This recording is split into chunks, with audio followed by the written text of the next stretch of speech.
Federal investigators say a former Middletown man killed his mother during a boating trip nearly 6 years ago. Nathan Carmen was indicted in Vermont yesterday on murder charges.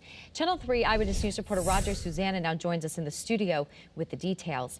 Roger, is it true that investigators believe Carmen killed another family member as well? Yeah, that's right, Nicole. According to the indictment, investigators believe Nathan Carmen also murdered his grandfather for insurance money 8 years ago. So far, though, he has not been charged with that crime, but he has been formally accused of killing his own mom as well as insurance fraud.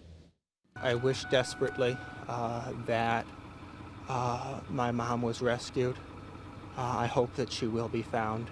That was Nathan Carmen back in 2016 at his mother Linda's memorial service.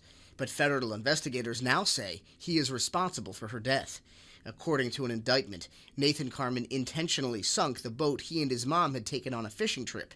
Nathan was rescued, but Linda Carmen's body was never found.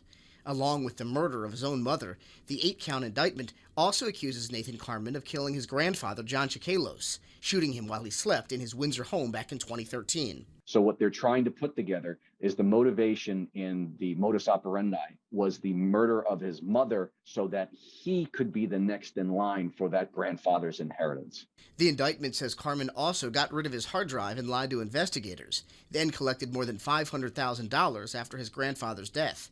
Legal expert Ryan McGuigan says Carmen has not been charged with the murder of his grandfather yet because of jurisdiction. He's facing federal charges in his mother's death because it happened at sea. But the murder of his grandfather happened here in Windsor. Either way, though, if convicted, he'll likely never be free again. He's looking at life in prison on the federal side, and then he'd be looking at 60 years in Connecticut. And Carmen will appear in federal court in Vermont this afternoon on murder as well as fraud charges. Our chief investigative reporter, Matthew Campbell, will also be there in the courtroom, and he'll have full coverage throughout the day on Eyewitness News starting at 4 o'clock. Reporting live in the studio, I'm Roger Susanna, Channel 3 Eyewitness News.